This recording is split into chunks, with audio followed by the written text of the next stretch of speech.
Generations Bank has been serving the financial needs of the Finger Lakes region since 1870. Generations combines the best of modern banking with dedication to the local community. Visit them at mygenbank.com. Generations Bank, member FDIC, and equal housing lender.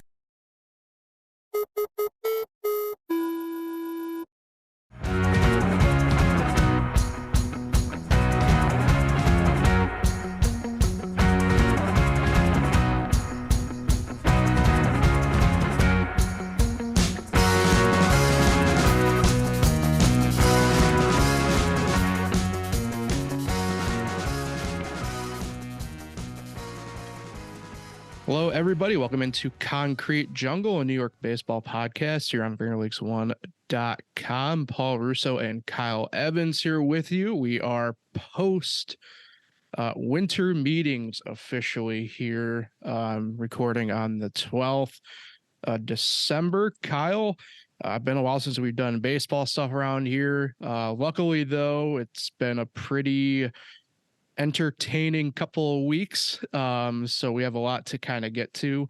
We'll jump though right in with maybe not necessarily exactly a Met or Yankee topic, but baseball topic to spend a quick minute here. Shohei Ohtani, 10 years, $700 million guaranteed with the Dodgers. A lot of stuff surrounding that right now with the deferments, average annual value down to like $2 million technically to go against the books. Just chaotic. I'm not necessarily surprised he stayed on the West Coast. I kind of leaned a dark horse pick with the Mariners, though, I thought would be in on Ohtani. Very clearly, I was wrong. It sounds like it came down to the Dodgers and the Blue Jays. So what's kind of your quick reaction with everything that occurred with Ohtani? Yeah, I actually thought he was going to end up in Toronto. And obviously, as a Yankee fan, I wasn't looking forward to that for the next 10 years, 13 times a year. That certainly wouldn't have been fun for the Yankees pitching. But yeah, I'm not surprised to see him go out or stay out in LA and join the Dodgers. But the whole money thing kind of caught me off guard. But the more you think about it, it's a genius move by him. And man, the Dodgers are scary now. They could go out and basically acquire anyone with the money that they have. Yeah, I agree with that. And I think that's where we will actually table that portion of the conversation for now, because I think it's going to be coming up here in just a little bit because of Yamamoto. Not to give too much away, but we'll get to that because that's going to be a nice little bridge topic between the Yankees and the Mets. Let's begin with the Yankees, though. The big move, at least within the winter meetings themselves, ends up being the Yankees acquiring Juan Soto from the Padres. This involved Trent Grisham coming over to the Yankees as well. Right-hand pitchers Michael King, Johnny Brito, Randy Vasquez, and Drew Thorpe, the number 99 prospect in MLB's top 100 pipeline, as well as Kyle Higashioka going to the Padres. This was the first big splash in, might as well just call it a handful of years, by the Yankees at the winter meetings. I know Garrett Cole was 4 years ago, but I mean, with everything that's happened since then, feels like a while. This was a deal that I think a lot of people thought needed to get done in some way, shape, or form. I really like the deal. I didn't think the Yankees, in the grand scheme of it, gave up too much either. But it's always interesting, these deals, because Juan Soto, at least at the moment, you have to approach it as a rental. Contract up at the end of the year. Remains to be seen if he'll sign back with the Yankees for that matter. But I think that's going to be something that the team will cross when that time comes. But for now, Juan Soto, one of the best left-handed bats in the league, is in the Bronx and in pinstripes for the 2024 season. Yeah, heading into the offseason, if you would have told me that the Yankees were actually going to land Soto, I would have said you're crazy. I figured they'd end up with a guy like Kevin Kiermaier, which certainly wouldn't make a lot of fans happy. So I'm glad they went out and did it. I know for a while they were afraid to, kind of part ways with Michael King, and rightfully so. I mean, turned into a starter, was a big part of their team down the stretch, but I think they needed to make the move. It's sad to see also a guy like Kyle Higashioka, who was once the longest tenured Yankees. But obviously I'm sure he'll do well out in San Diego, and just really excited to have Juan Soto. The last few years, the Yankees really haven't went out and made that top move. They've kind of re-signed a few of their players back and ran back the same team. And we've seen what has happened the last few years with this team. They've went downhill from, 2020 after the 2019 Garrett Cole edition.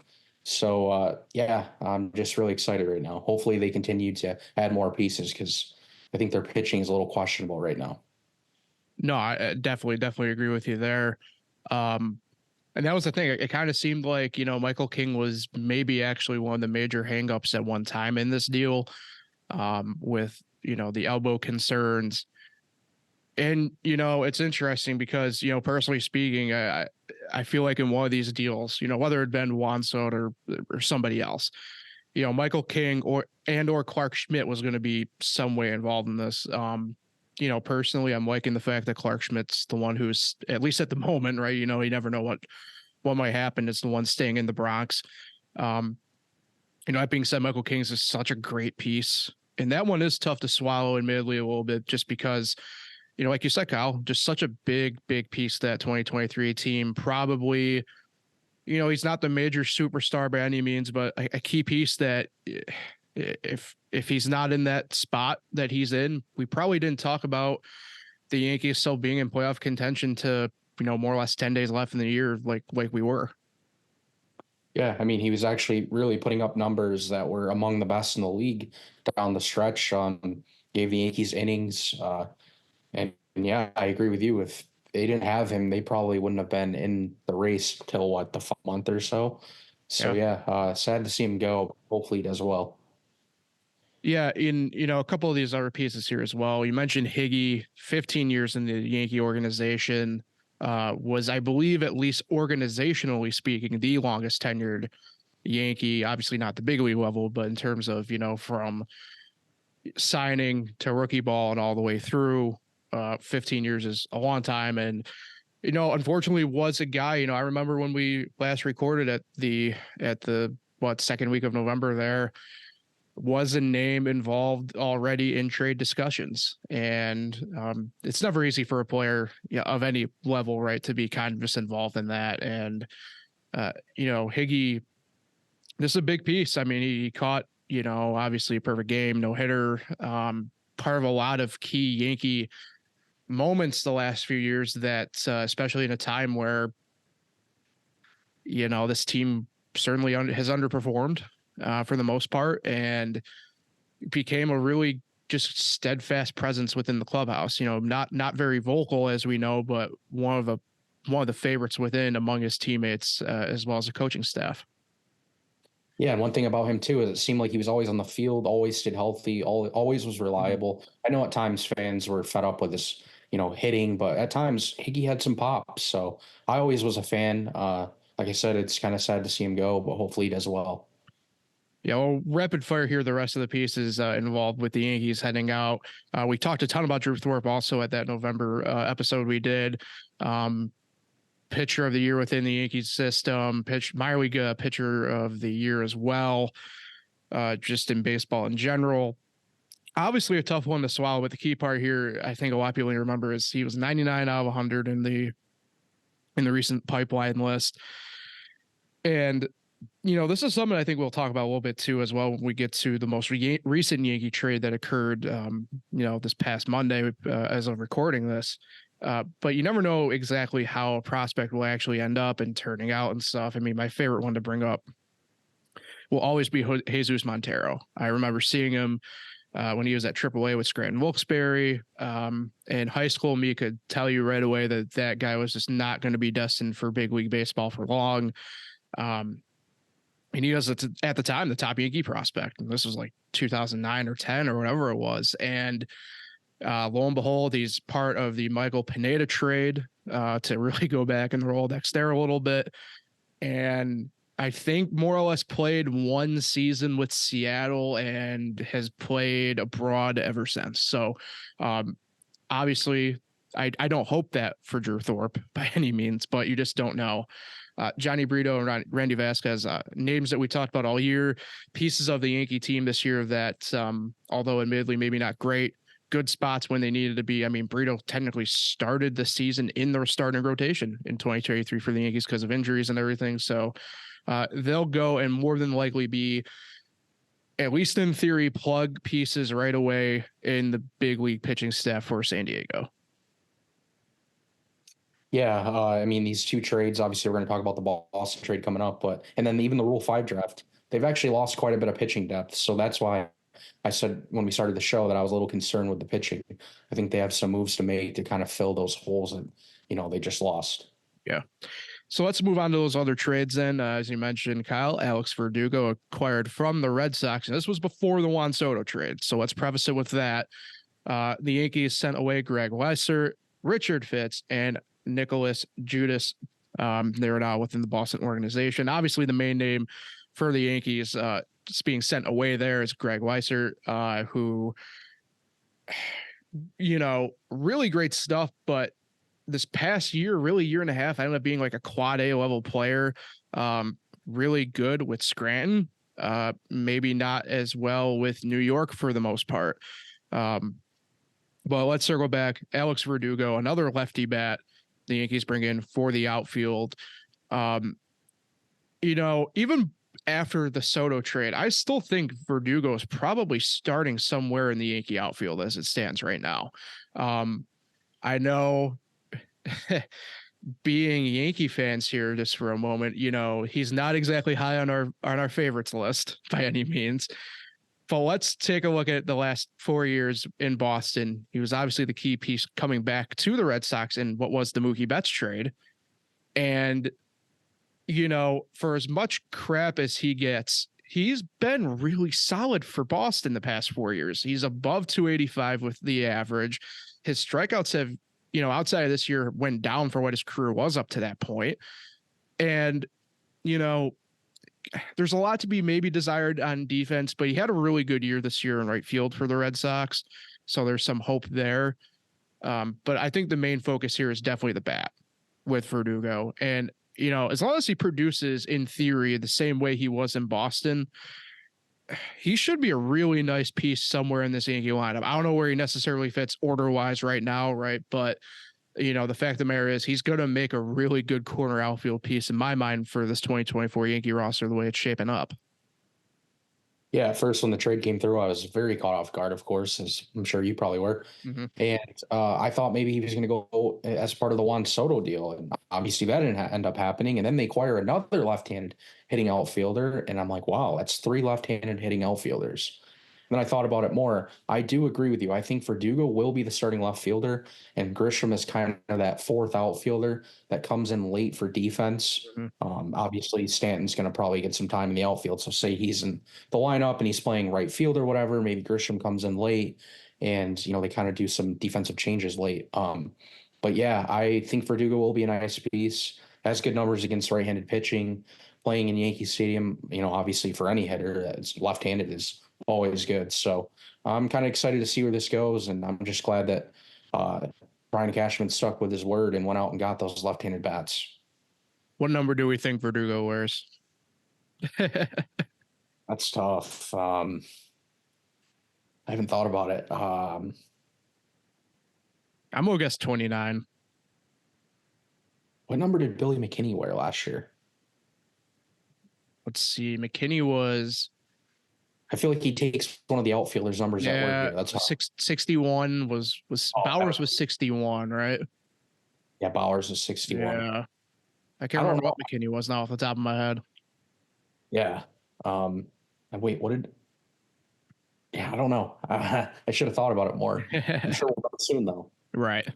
Yeah, it's one of those mess around questions I always like playing with, especially with the Yankees, as we know, with half the double digits all retired at this point and everything like that, as we jokingly say. So let's kind of move on and talk about the other trade here, and I'll lump in the other moves the Yankees have done that caught my attention anyway.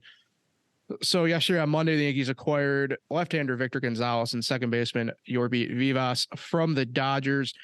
This involved Trey Sweeney being traded away, a name that a lot of Yankee fans were caught off guard, I think, initially by the trade. And Kyle, we were together when this trade happened. I was caught off guard by it. I was actually kind of upset in the moment, admittedly, but I'm going to have to put my own self on the spot here, admittedly, and say I definitely overreacted a little bit, because I think I don't know if we'll see Vivas with the Yankees. I don't know how that's going to pan out or anything, but Vivas is younger than Sweeney.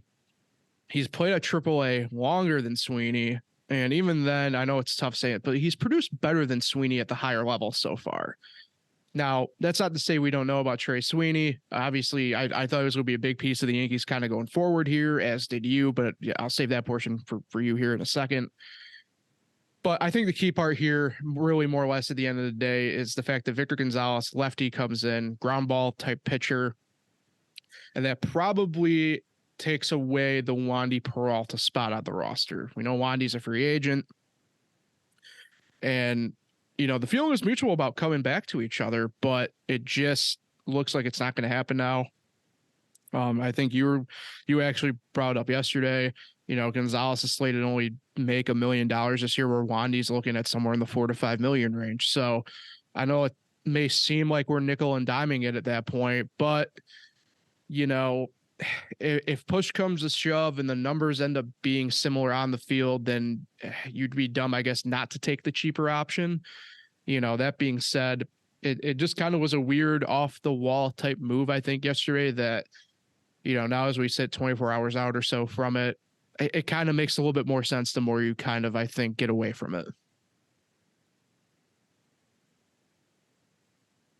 Yeah, from their standpoint, Brian Cashman, Hal Steinbrenner, you want to get a little cheaper there because you want to save money potentially for a starting pitcher as they're trying to go out and get the guy who are going to be coming up talking about soon. But I don't know. I'm still questioning a little bit because I feel like Wandy Peralta is the better option of the two.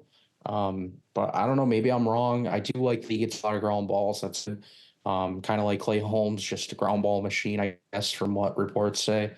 But then he also has missed some time with some injuries. He had elbow surgery in 2021, I believe. Mm-hmm. So I don't know. And I don't think Vivas is going to be really part of the team moving forward either. Maybe he gets flipped later some other time. Maybe not this offseason, but down the road for some kind of piece that the Yankees need. So I don't know. I guess the trade's okay, but Trey Sweeney definitely caught me off guard as the guy going back.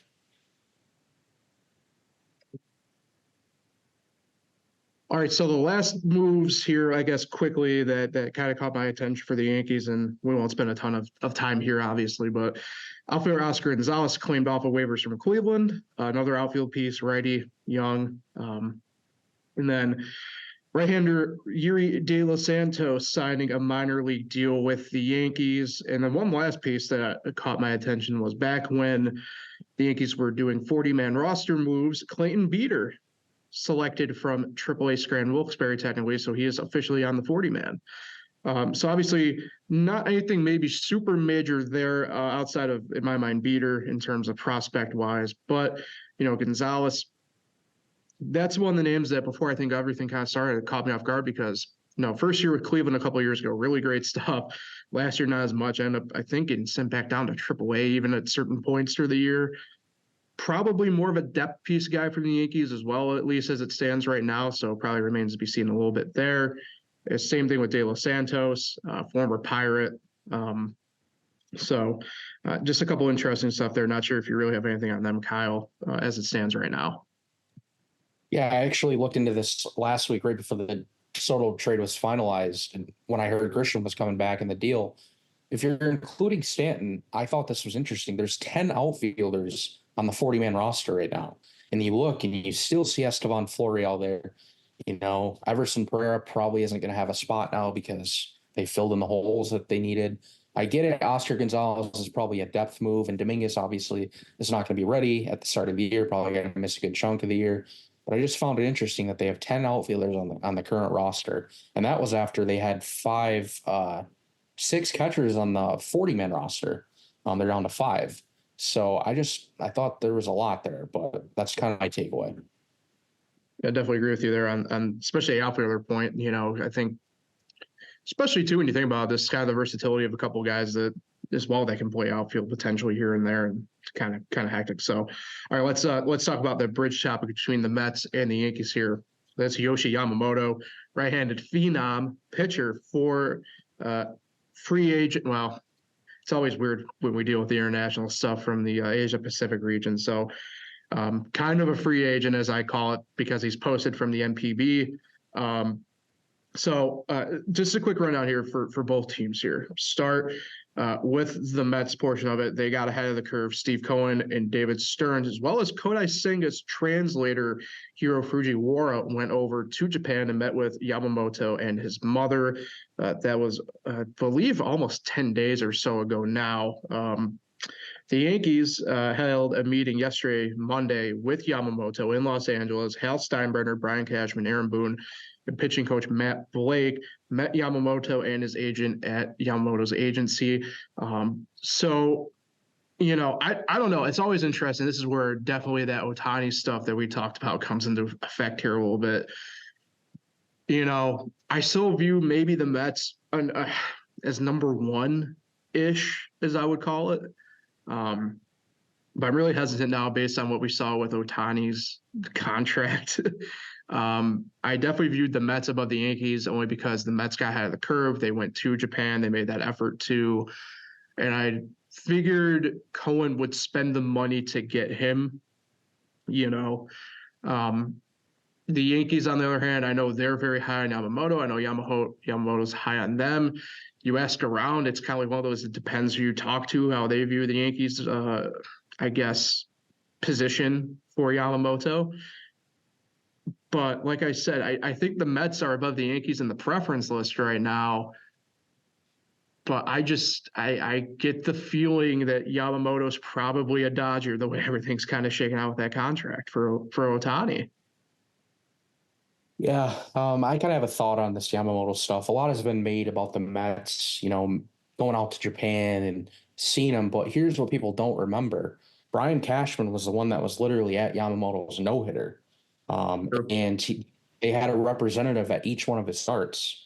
And if you listen to a guy that's very close to the organization, being Jack Curry from Yes Network, he said again last night, even after the Shohei news, that the Yankees are very, very much in on Yamamoto. He was the second biggest target of the offseason, and he believes they're willing to, you know, give him a lot of money to make it happen, which makes sense considering, you know, Brian Cashman, like I said, was there watching him several times.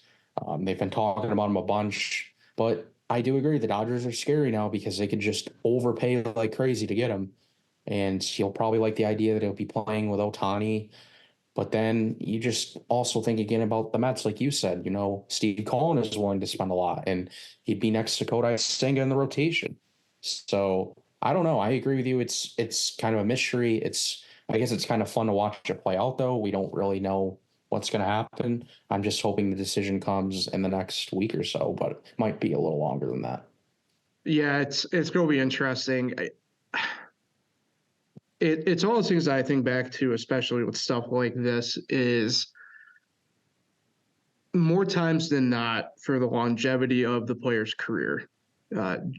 Players coming from Japan fare way better on the West Coast than the East Coast. And I don't think that is honestly debatable. I don't think it's a question. I mean, it's the outliers in this situation, and there's really only truly one. I mean, if I'll entertain Kodai Senga for sure, obviously. I mean, let's look at his rookie year. I think that's going to translate well for the next numerous years, obviously. But really, extended career-wise, the outlier in this is Hideki Matsui.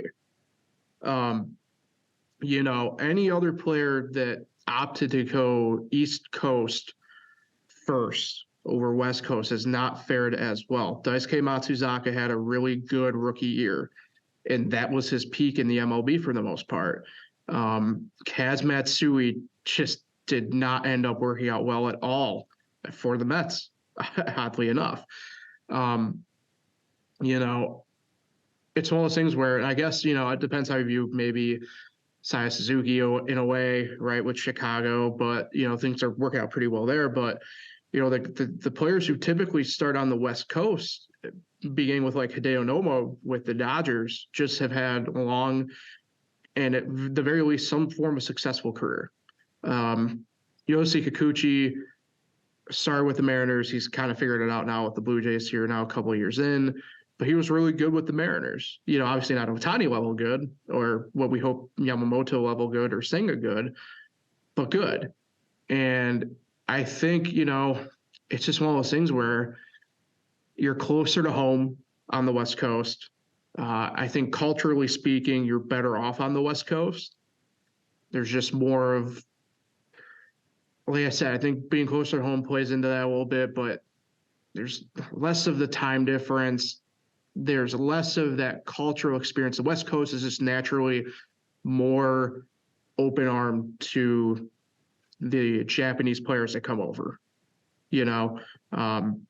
And I mean, look at a guy like Hideki Arabu even, like I know it's really in the Rolodex, but like New York fans were on him for no reason.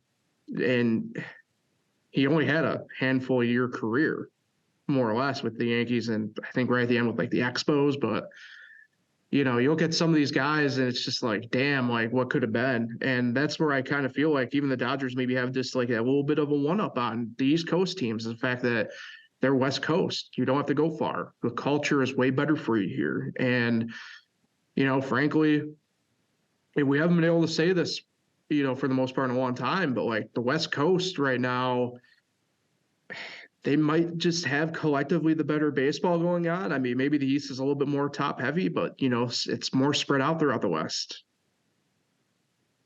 Yeah, I heard some people say if Ohtani signed with Toronto, that it would make Yamamoto want to come and play for the Yankees because they would be facing each other.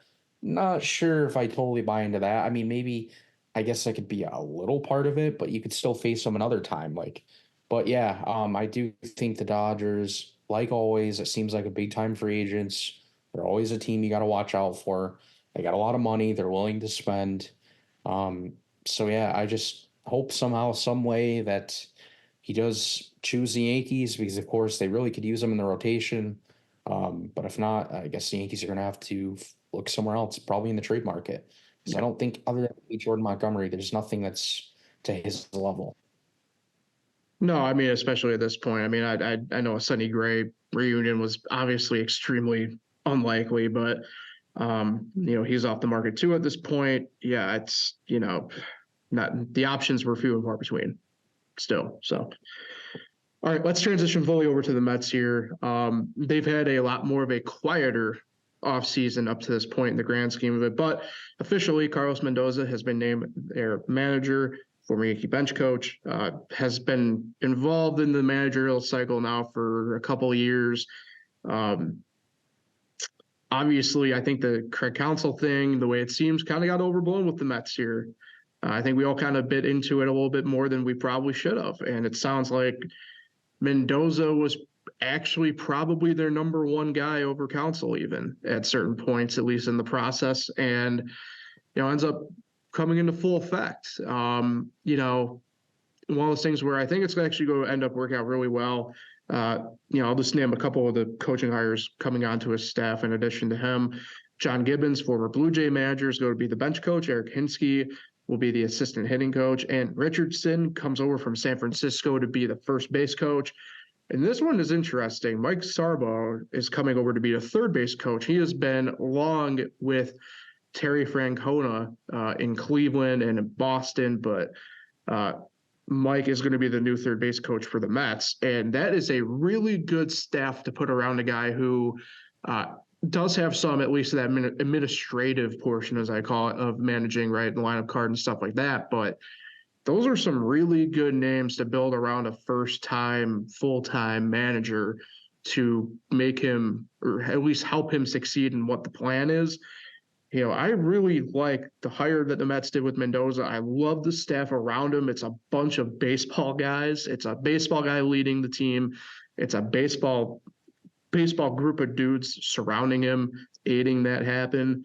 You know, I don't know how great the Mets are going to be this year, but, you know, for 2025 and beyond, this is, you know, even 2024, I don't want to make it sound like it's not, but this is a slam dunk in my mind at the moment, hire and just hiring of people around him. Yeah, John Gibbons is the one that kind of caught me off guard. I didn't expect him to be the Mets bench coach in 2024, but as you said, good baseball mind, good base people around him. I'm sure he's going to help Mendoza a lot on the bench, but like you said, how it plays out with the actual team on the field, I think they still might have a little, like I've mentioned a lot of times. I think still, So yeah, kind of like you mentioned, it's been a quiet-ish thing with the Mets now, positionally speaking. They've made, I wouldn't call outright minor moves, but they just haven't carried the weight, right, of some of these bigger moves we've seen going on. Starting the pitching side here, signed reliever Austin Adams, and they brought in, though, starting pitcher Luis Severino. So Sebi not having to go far in terms of moving, but career of the Yankees comes to an end, and the Mets get a guy who, when he's on, man, is he really good, as we obviously know, but has struggled obviously this year. It will be interesting to kind of see. It's one of those things where I don't know where the Mets staff currently truly sits, right? We know that Senga is the proverbial ace here at this point moving forward. It's after that where it gets kind of dodgy, right? You have David Peterson, you have Joey Lucchesi, both under contract for this year. Tyler Magle is in line at that point as well for a spot. At that point, I think Severino probably technically jumps him. I would imagine probably technically jumps Lucchesi as well, sliding into like that 3 spot in the rotation. It's after that though where it gets weird, right? And if it wasn't for the fact that they already have a couple lefties already in the starting rotation, I'd say the Mets line up perfectly to try and get a guy like David or like Jordan Montgomery. I almost just named David Montgomery the running back, but I think that's a perfect spot. And maybe that's something they still go and do, right? Like, I think the Mets and David Stearns, they're going to be active, in my mind, once Yamamoto makes up his mind, and makes a decision of where he wants to be. Obviously, if Yamamoto decides to come to the Mets, what I think we're talking about here overall is kind of a moot point, right? At that point, you kind of probably just ride whatever pitching you got, at least starting wise, going into spring training, right? So hypothetically, Yamamoto, Senga, Severino, probably, like I said, Peterson, Lucchesi, right? So it's one of those, like, you want Yamamoto to choose your team, right? But at the same token, you need him to make that decision probably sooner than later, so you can get whatever you can off the market, free agent wise. But if you have to go into the trade market, you'd rather have some kind of leverage than no leverage. Yeah, I don't know. Did you? I don't think I heard you say Jose Quintana is still a piece they have. I forgot about Quintana. Yeah. So that's the only reason why I'm not sure they go and get Montgomery. So that's a third lefty in that thing. So yeah, I mean, Montgomery is probably technically just fully off the table then for them. Yeah, but getting Yamamoto, that would be huge for the rotation. And if Severino can stay healthy, like you said, when he's on, he's very good. So yeah, I think it's just kind of wait and see. I think the whole league, I mean, obviously not everyone's in on Yamamoto, but a good chunk of teams probably do have interest. So they're kind of just waiting to see if they have a chance. I know the Red Sox are meeting with them later this week. So yeah, well, I guess we have to kind of wait and see until he's off the board. Yeah, Austin Adams, the reliever that they signed, was with the Diamondbacks this past year. I don't hate the signing. It's not, splash worthy, right? But a guy who's at least been exposed to a recent successful playoff run. Obviously a guy that I don't think caused you too much worry with Arizona per se, but I guess whatever remains to be seen. An arm is an arm, as I call it, especially at the start of the year, so you can try and figure out where everybody sits. And that's obviously a big part of what we were talking about a ton this year, where it's like the Mets bullpen is just not good, not deep. And they ended up going out and at least trying to address that as well. We'll talk about another minor deal involving that here in a second. And we have breaking news, Kyle. Andy Martino reporting that Ronny Mauricio has torn his ACL and is going to need surgery. He injured his right knee last night on an attempted steal playing for the Tigres de Licey in the Dominican Winter League. That was unfortunately the fear So it's looking like Ronnie's going to be missing some extended time going forward here. This is per Andy Martino of SNY. Yeah, terrible news. Sucks that it happened too, in the off season. But it's part of the game, and they're gonna have to overcome this injury. And this guy was actually pretty good when he was called up last year for the most part. He can hit the ball extremely hard, has some pop, has a lot of speed. That's a big part of his game. So yeah, he'll be missed, but expect a lot of Brett Beatty and Mark Vientos sharing third base in 2024. Yeah, it looks like possibly one of their signings that they've made here recently is gonna probably get some run. We'll table that though for a second here as we kind of maybe talk a little bit more about Ronnie here. Yeah, this is now the second offseason in a row where I don't want to call it extracurricular activity, if you will, but further baseball stuff going on, and the Mets are going to lose a guy here. It's going to be interesting. I don't know if Ronnie will miss the whole year. We have yet to see a timeline, really. I mean, this is all within the past 10, 15 minutes, really, if that of coming out. So I know they did some tests in the Dominican Republic. They flew Ronnie back up to New York this morning, and whatever tests they did this morning have shown at least enough that they're going to have to get in shortly here and repair the damage.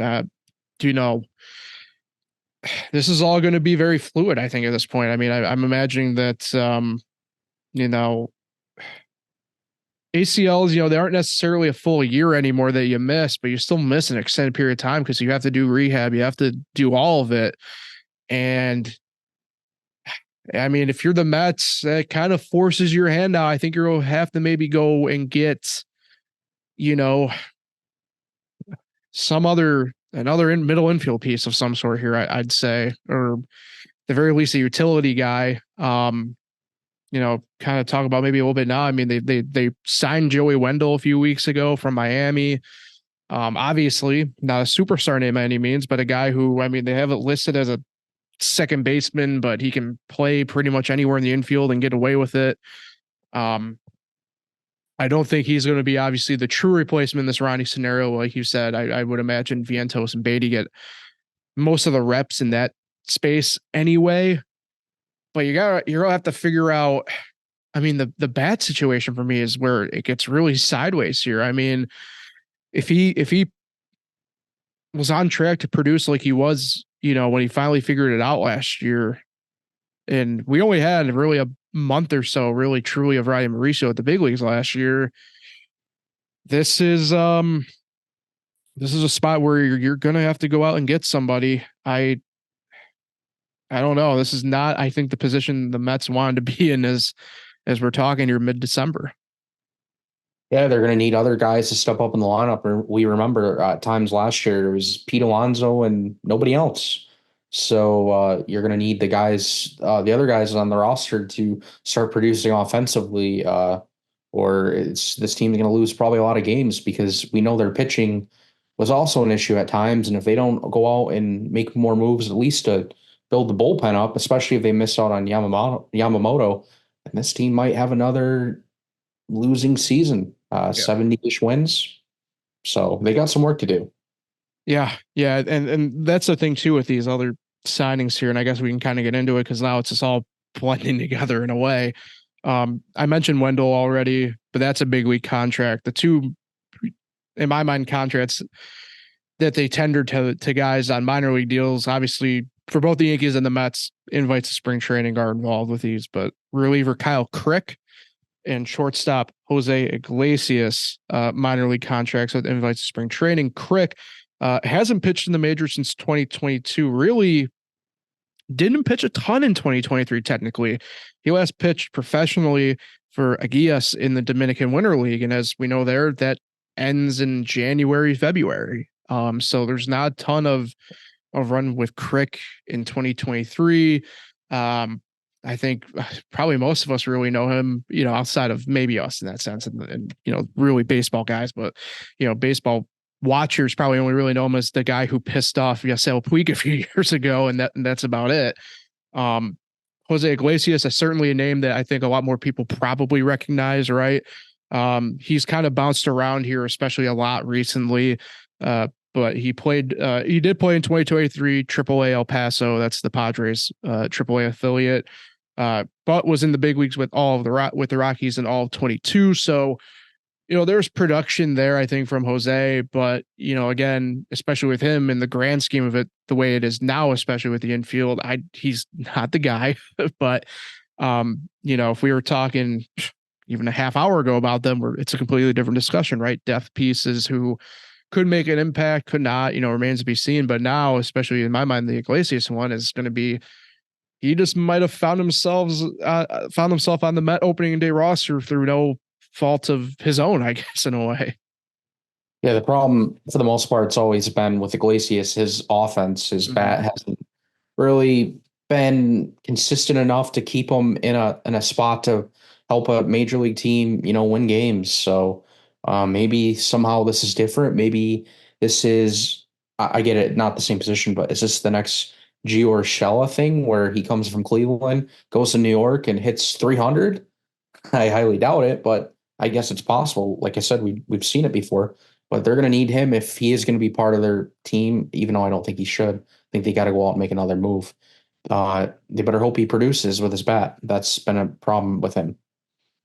It's funny you bring up the Gio Urshela name because that, to me, actually would make a lot of sense for the Mets now.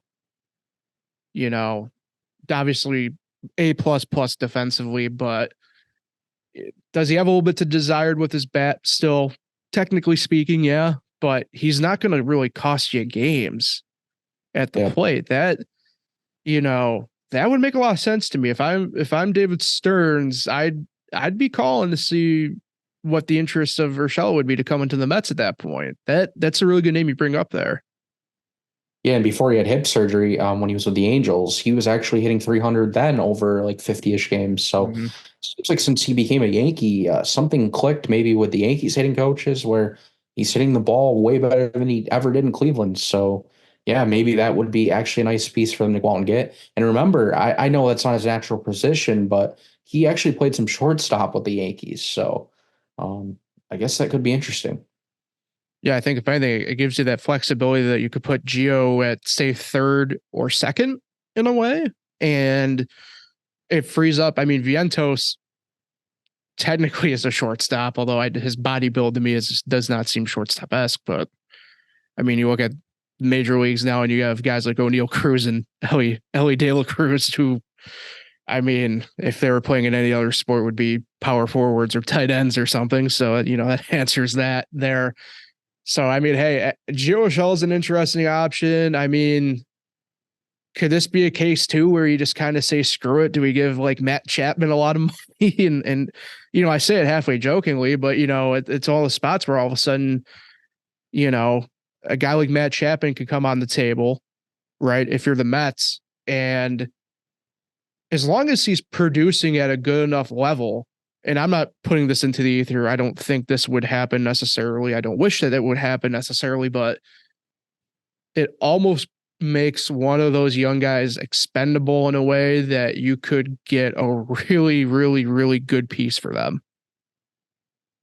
Yeah, I agree. Like I said, I just think no matter what they do, they cannot keep in-house. They can't stick with who they have. I just don't think it's good enough.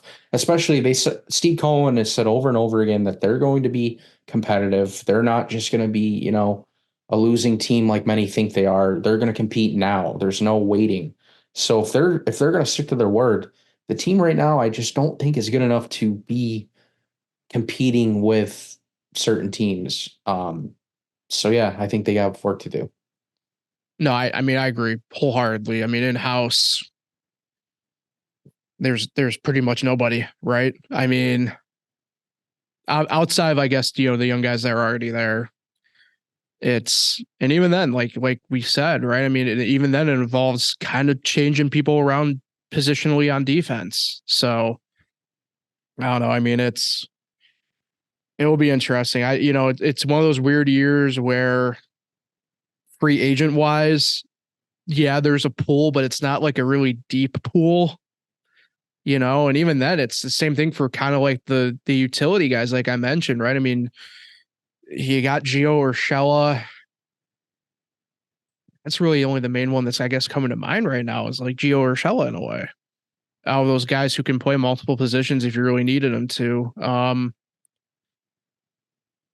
I mean, IKF's available, but I don't know if I don't know if that outright tickles the fancy. I think it's one of those things that we talked about where like I wouldn't have a problem with it. I think that'd be a really good get for the Mets in that sense. But with the New York media would probably eat that up, in about the worst way. Yeah, I didn't even think of IKF. That actually wouldn't be a bad idea. But I don't know like how many years he's looking for and what the whole money thing would be. But yeah, they have limited time too. I was just thinking about it.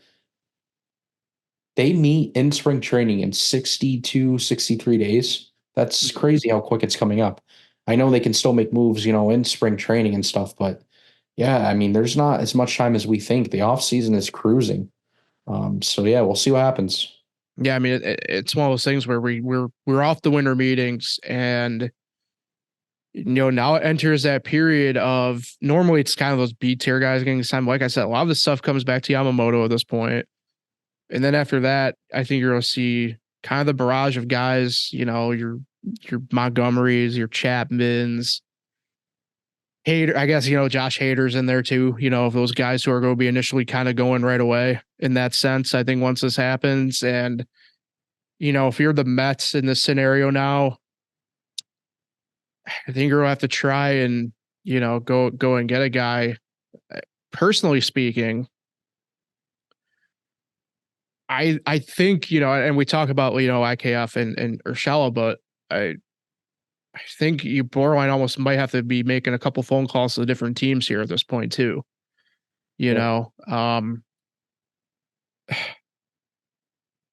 Oakland always in theories is selling. Does Almides Diaz kind of catch your attention? Probably not.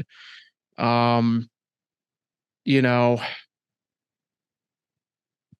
San Diego sounds like they'll be willing to move on from pieces, but like, is Jake Cronin worth your outright answer? Personally speaking, for the way I build a team, yeah. But like, if you're the Mets, I can understand why maybe you're pumping the brakes there a little bit. It really makes a lot of sense when you look at certain teams when they make deals right when the offseason technically begins, right? Because a guy like Louis Urias would make a lot of sense in this scenario now, but I don't think Seattle would be willing to move off from him if they were the ones who initiated a trade to go and get him in the first place. So the Mets are caught in a spot now where I don't think they're going to have to give up a ton if they were to trade by any means, right? But like now we're just in full-fledged speculation mode and stuff like that. But, they'd probably would have to accept that like trade might be the only actual true option here, and you might have to give up a piece that you weren't maybe necessarily all for doing it. Yeah, I was just jokingly going to say Tyler Wade could be their answer, and then I look up his name and he signed with San Diego. And I was like, sure. But yeah, like we keep saying, they got to do something. They don't have as much time as we think. Let's see. Maybe when we get off here, they'll make a move because that seems to be always the thing that happens. Yeah, we have a knack of that across all of our podcasts. Really, it's always usually something. So yeah, I think that about does it. No news really coming out of Rochester or Syracuse as of right now. I know Rochester, obviously up here in upstate New York, weather is always a big deal, but it doesn't seem like any of the early winter stuff has caused any delays that I've seen with their renovations and upgrades, which is obviously positive. So everything looks good to go there still. Syracuse, I know, had a pretty successful garage sale that they always have. If you don't know what that is, they have a bunch of team issued gear and stuff like that they sell off at the holidays. It's one of those things where I've always akin to this, like if you're like a high school kid, for example, and you need some like baseball, like say like gear as in like bags and stuff like that's when you want to go and grab it, because you can get really good quality stuff really cheap for the most part. They had the catcher travel bags for sale I saw this year, which those are very, very, very hard to come by. So obviously that's come and gone since, but here nor there at that point. So I'm imagining though, as we get closer to spring, and I don't know when exactly we'll do another podcast. I was thinking maybe sometime around the new year at this point, but that's something that we'll handle behind the scenes, obviously. That's usually when you start really seeing a lot of the minor league stuff take shape in terms of coaching staffs, in terms of the better idea of what you'll probably see on the roster, even at that point. I know both Yankees and Mets, and for Rochester, obviously the Nationals have made some moves with outrighting guys technically already on deals and stuff like that, but nothing's finalized until obviously late March in terms of who you'll actually see in certain spots. So we'll talk probably more about that at our next podcast. So Kyle, I think on that note, we'll break the huddle here on this one. On that note, I really appreciate you taking what ended up being a little bit longer than we anticipated, but in this situation, we had to talk about that breaking news because it's big and it's unfortunate, but we had a lot to get to across both the Yankees and the Mets today, and I'd say we got to everything we really wanted to. Yeah. Just Yamamoto, please make a move as soon as possible so teams can get moving. I'm waiting to see. I don't think they're going to now, but is Gleyber Torres still going to possibly be on the move? I think if they're going to trade him, it's going to be done by the end of this month. I don't think we're going to see him get traded into January, but maybe I'm wrong. I think maybe sometime this month if they are going to move on from him, but we'll see. Can't wait to see. Yeah. Be very interesting. So appreciate everybody for listening, watching, and tuning in. Really appreciate it. Like I said, probably sometime around the new year, we'll have another episode out at this point. Until then, like, share, and subscribe, everybody. Make sure you check us out on TikTok over at FL1 Sports. We get clips of our podcasts on there. We got high school highlights going on right now. Another buzzer beater last night as of recording this, Kyle, that I'd say somehow was a little bit more dramatic in my opinion, just because it decided to roll around the rim a little bit than last week's. And that's always exciting to see, but you do a great job with all that stuff. So keep up the good work there. Sure. So happy holidays, Merry Christmas to you and yours, Kyle, and everybody else listening on that front, since like I said, won't be here for that obviously when it comes around. So that's true. Merry Christmas, guys. Yeah. See you, I guess, in the new year, probably. Yeah. We'll see you in 2024 more than likely at that point. So appreciate everybody for tuning in and listening. We'll talk with everybody later on.